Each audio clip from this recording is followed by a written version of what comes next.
प्यारे बच्चों, good morning. Welcome to our channel Funda 5। I am Poonam Gupta और आज हम फिर से करेंगे एमसीक्यूज क्वेश्चन फ्लेमिंगो बुक के चैप्टर 2 लॉस्ट स्प्रिंग से। इस चैप्टर के लॉन्ग क्वेश्चन और शॉर्ट क्वेश्चन आंसर की वीडियो एक हम पहले ही डाल चुके हैं क्विक रिवीजन में, वहां से आप इसको देख सकते हैं। इसलिए आप डेली पढ़िए, रोज पढ़िए और रेगुलर अपना फोकस बनाए रखिए। स्टार्ट करते हैं अपनी वीडियो को ये मानते हुए कि आप बहुत पढ़ाई कर रहे हैं, बहुत अच्छे नंबर से आप पास होंगे और सभी के 95 100 आउट ऑफ 100 मार्क्स आएंगे। चलिए चलते हैं अपने क्वेश्चन नंबर 1 की ओर। Who is the author of the lost spring? Lost spring के ऑथर कौन थे? तो ये सबको याद है बच्चों, कौन थे? एनिस जंक। एनिस जंक लॉस्ट स्प्रिंग की ऑथर थी। Question number 2, this story is an excerpt from which book of the author? बहुत ही इंपॉर्टेंट क्वेश्चन है कि ऑथर की कौन सी बुक से ये एक्सेप्ट लिया गया है। तो बुक का नाम है lost spring stories of stolen childhood. तो आंसर हो गया सेकंड का A. Question number 3, what does the author analyse in the story? Author जो है स्टोरी में क्या एनालाइज करते हैं, क्या देखते हैं वो? गरीब बच्चे और उनका एक्सप्लॉयटेशन। तो थर्ड का आंसर हो गया C, poor children and their exploitation. Question number 4, what is the central theme of the story lost spring? Lost spring की सेंट्रल थीम क्या है? तो क्या है बच्चे? Pitiable poor children and their lost childhood. गरीब बच्चे और उनका खोया हुआ बचपन। क्वेश्चन नंबर 4 का आंसर हो गया A. Question number 5, what forces the children to live a life of exploitation? क्या है बेटा ये? Extreme poverty. बहुत ज्यादा गरीबी दिखाई है चैप्टर में, जिसकी वजह से बच्चों की लाइफ एक्सप्लॉयट हो रही है। Question number 6, according to the author what was garbage for the parents? Parents के लिए गार्बेज का क्या महत्व है? तो ये उनकी जिंदगी जीने का एक इकलौता माध्यम है। जब वहां से 1 रुपी कॉइन, 2 रुपी कॉइन कुछ भी मिलता है तो उसी को बेचकर वो अपना एक टाइम की डेली ब्रेड खा पाते हैं। Come to the question number 7, according to the author what was garbage for the children?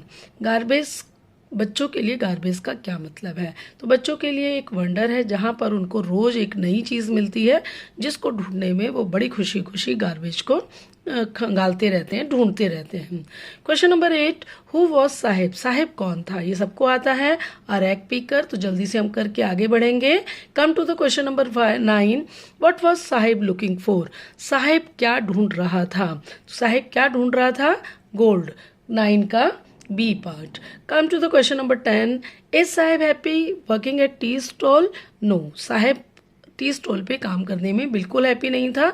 वहां पर उसको अर्निंग तो मिलती थी, बट कोई उसकी अपना फ्रीडम नहीं था। अब वो अपना ऑनर नहीं रह गया था।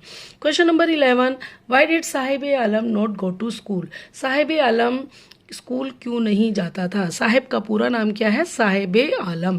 तो स्कूल क्यों नहीं जाता था? क्योंकि उसके पास पैसे ही नहीं थे। तो had no money to pay fees. 11th का B part. Come to the question number 12, what is the meaning of Sahib Alam? Sahib Alam का मतलब क्या है?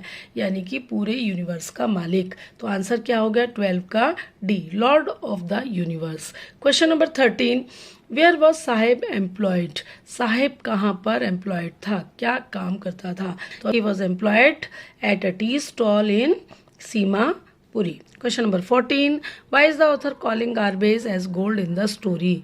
स्टोरी में गार्बेज को गोल्ड क्यों कहा है ऑथर ने? Because of its encashment value.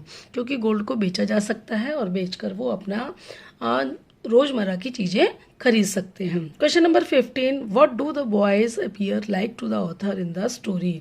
Story में बच्चे कैसे नजर आते हैं? मॉर्निंग बर्ड्स, क्योंकि ये गार्बेज जो क्रॉन्चिंग करते हैं गार्बेज की, वो सुबह सुबह निकलते हैं सड़क और गलियों में से या कूड़े के ढेर में से बीन करके ले आते हैं। Come to the question number 16, name the birth place of the author? तो यहाँ पे ऑथर का पूछा गया है, कहाँ पे उसका बर्थ हुआ था? राउरकेला में। तो 16th का हो गया D. Question number 17, what does the title Lost Spring symbolise? Lost Spring किसको सिंबलाइज करता है?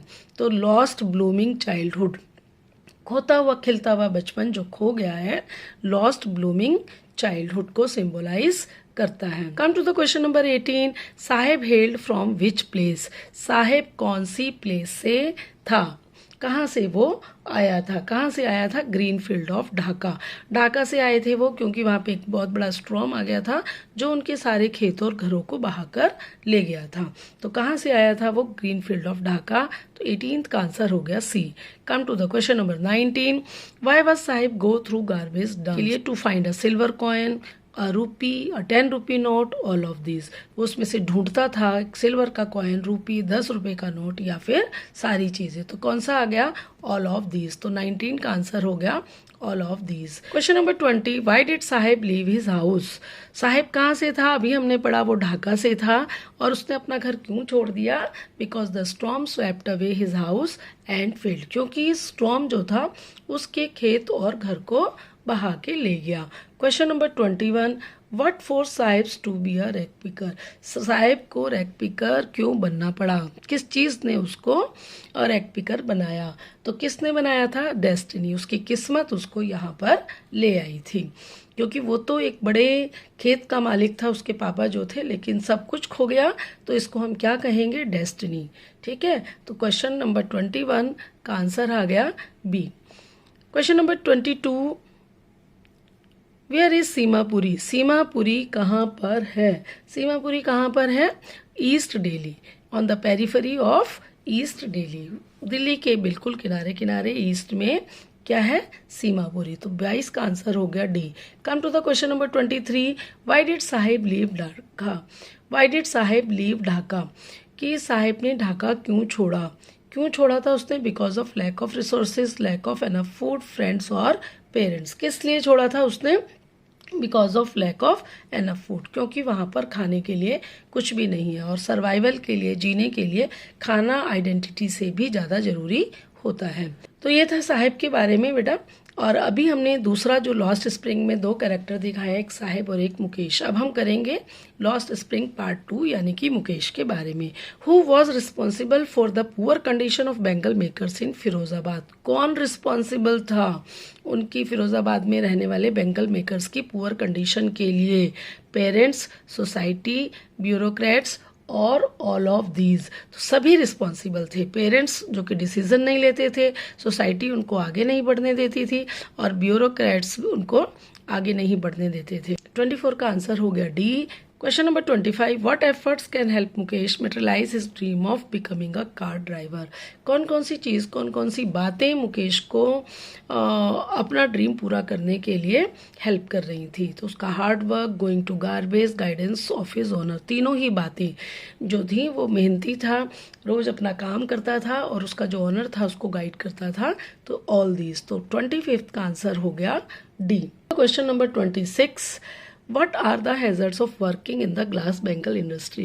ग्लास बेंगल इंडस्ट्रीज में काम करने के क्या क्या हैजर्ड्स थे। तो क्या थे, उन लोगों की पुअर हेल्थ थी, इम्पेयर्ड विजन था, वो ठीक से देख नहीं पाते थे, मिजरेबल लाइफ थी, बहुत बेकार सी लाइफ थी, ऑल ऑफ दीज। तो आंसर हो गया 26 का D. Question number 27, who employ the local families of Firozabad. कौन इनको नौकरी देता था, किसके यहाँ ये काम करते थे फिरोजाबाद में।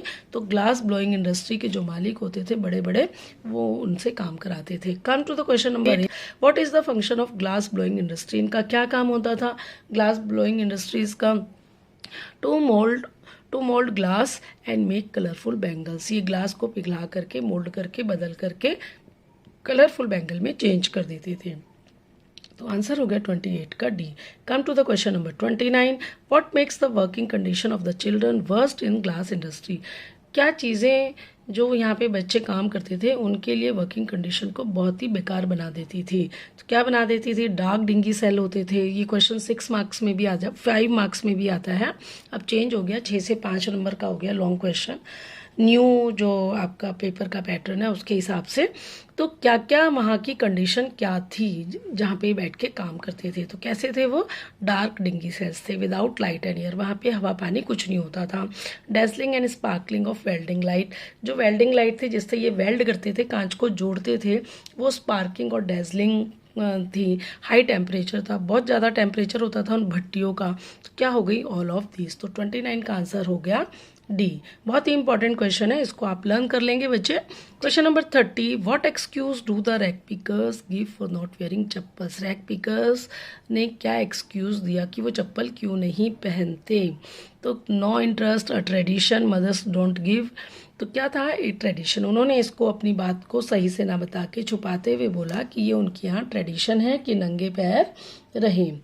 ठीक है। Question number 31, who is Mukesh. Mukesh कौन था, बेंगल मेकर। और रैक पिकर कौन था, साहिब। ठीक है, तो क्वेश्चन 31 का आंसर हो गया C. Come to the question number 32, what are the reasons for the migration of people from village to city in the lesson. इस लेसन में लोग गांव से शहर की तरफ क्यों आए। माइग्रेशन यानी कि एक जगह से दूसरी जगह पर स्थानांतरण उन्होंने क्यों किया था, हमने पहले भी किया है अभी। Sweeping of houses and fields by storms, क्योंकि तूफान उनके घरों को और खेतों को उड़ाकर ले गया। तो 32 का आंसर हो गया A. Come to the question number 33, what compels the worker in bangle industry of Firozabad to poverty. क्या, किस वजह से जो बेंगल इंडस्ट्री में काम करते थे जो लोग, वो गरीब क्यों थे। क्या कारण था ऐसा कि वो गरीब थे। तो क्या था, कास्ट एंड एंसेस्ट्रल प्रोफेशन। एक तो ये था कि उनका ये पूर्वजों का पुराना काम था जो पीढ़ी दर पीढ़ी चलता आ रहा था। कर्म थ्योरी एंड सोसाइटी, वो कर्म थ्योरी पर विश्वास करते थे कि सोसाइटी ने जो काम दिया है वही करेंगे। ब्यूरोक्रेट्स एंड पॉलिटिशियन, और ब्यूरोक्रेट्स और पॉलिटिशियन उनको आगे बढ़ने नहीं देते थे। तो आंसर हो गया 33 का D, all of these. Question number 34, the city of Firozabad is famous for what. किस लिए फिरोजाबाद सिटी फेमस थी, किस लिए थी, चूड़ियाँ बनाने के लिए। तो आंसर हो गया D, for bangles. Come to the question number 35, Firozabad is the centre of which industry. ये भी क्वेश्चन हमने पढ़ा था, ग्लास ब्लोइंग इंडस्ट्री। तो ये नाम आपको याद कर लेना है, बार बार एमसीक्यूज में आ रहा है तरह तरह से पूछने के लिए। इसके स्पेलिंग लर्न कर लेने हैं, glass blowing industry. How is Mukesh attitude different from that of his family. ये क्वेश्चन 2 मार्क्स के लिए भी बहुत ही इंपॉर्टेंट है। लॉन्ग क्वेश्चन में भी इस क्वेश्चन को हम लिख सकते हैं, तो इस क्वेश्चन को आप बहुत अच्छे से लर्न कर लोगे। क्यों, क्या था इसमें, being daring, firm and clear. क्या था वो, कि एक तो हिम्मत थी उसमें आगे बढ़ने की, वो फर्म था, डिटरमिन्ड था, और अब जो उसका फोकस था वो बिल्कुल क्लियर था कि उसे क्या करना है। तो यही जो उसका एटीट्यूड था ये बिल्कुल डिफरेंट था। यहाँ पे बच्चों आपको भी मुकेश से सीखना है कि आपको डेयरिंग होना है, फर्म होना है और क्लियर होना है। आपको फोकस्ड होना है कि आपको डेली पढ़ना है, रोज पढ़ना है और इन पूरी मेहनत करनी है। ठीक है, तो चलिए चलते हैं इसी के साथ क्वेश्चन नंबर 37 पे। What is the means of survival इन सीमापुरी। सीमापुरी में जीने का क्या तरीका था, किस तरह से वो जीते थे। 37 का डी, रैक पिकिंग, कूड़ा बीन करके ही वो लोग अपनी जीविका चलाते। Question number 38, what is the metaphorical symbol of Seemapuri in the lesson. तो बेटा इसमें पॉवर्टी, एक्सप्लोटेशन, एंजॉयमेंट की बात तो हो रही है, लेकिन यहाँ पे पूछ रहा है ये मेटाफोरिकल सिंबल पूछ रहा है, तो इसका मतलब है अ लिटिल हेल्प। तो ये आपको याद करना है, थोड़ा अलग से हटके है। 39, what is Mukesh dream. Mukesh का सपना क्या था। He want to be a motor mechanic. आप लर्न कर लोगे, 2 मार्क में भी आ सकता है। ठीक है, question number 40, what change did Anees Jung see in Sahib when she saw him standing by the gates of neighbourhood club. तो एनीज जंग जो है साहिब में क्या चेंज देखती है जब वो क्लब के गेट पर खड़ा होता है। तो क्या देखती है वो, कि as if lost his freedom, lost ownership, lost joy, all of these. जब वो नौकरी कर रहा था अपने टी स्टॉल पर, उसके बाद जब एनीस जंग साहिब को देखती है तो यहाँ पर पूछते हैं ऑथर कि क्या चेंजेस वो उसमें देखती है कि वो अपना फ्रीडम खो चुका है, अब वो अपना ऑनर नहीं है और उसकी जो खुशी थी वो भी कहीं चली गई है। तो ये इसका आंसर हो गया 40 का डी, ऑल ऑफ दीज। तो बेटा वो एक क्वेश्चन और मैं यहाँ पे डिस्कस करूँगी कि वो गेट पर क्यों खड़ा होता था। वो गेट पर खड़ा होता था, वहाँ पर जो बच्चे टेनिस खेल रहे होते थे उनको देखता था। तो इससे पता लगता है कि जो साहिब था उसको टेनिस खेलना बहुत पसंद था, वो चाहता था खेलना, लेकिन उसके पास ना तो इतने पैसे थे और ना ही उसके पास इतना टाइम था कि वो खेल सके। तो ये देखते हैं कि हर बच्चे की अपनी हॉबी होती है, लेकिन उसकी पॉवर्टी, उसके हालात उसको वो काम नहीं करने देते। तो चलिए ये थे बेटा 1 मार्क क्वेश्चन। अगर आप इन क्वेश्चंस को अच्छे से पढ़ोगे, कर लोगे, तो ये आप 2 मार्क्स में भी और 6 मार्क्स में भी इन क्वेश्चन के बेस पर आंसर लिख सकते हो। तो बेटा जल्दी से इसका स्क्रीनशॉट ले लीजिए। इन क्वेश्चंस को, इन टेस्ट को आप अपने आप से दे करके देखिए और फिर बाद में देखिए आपको कितने नंबर आते हैं। बच्चों एक बार वीडियो को पूरा देखें, समझें और इसके बाद इस स्क्रीनशॉट से जो आपने लिया है अपने आप से इसको एक टेस्ट दें और देखें अब आपके कितने नंबर आते हैं। तो ऐसे जब आप प्रैक्टिस करोगे तो आपके बहुत अच्छे नंबर आएंगे और आपका कॉन्फिडेंस लेवल भी बढ़ जाएगा कि आपको चैप्टर पूरा आ गया। ओके बेटा, कीप प्रैक्टिसिंग, कीप लर्निंग, पढ़ते रहिए, घर पर रहिए, सुरक्षित रहिए और अपना ध्यान रखिए। ओके बेटा, ठीक है, मन लगा के पढ़िए, जितना पढ़ सकते हैं उतना पढ़िए, बार बार छोटे छोटे ब्रेक दीजिए पढ़ने के बीच में ताकि आपका मन लगे रहे। लेकिन इससे पहले stay safe, stay healthy. Thank you.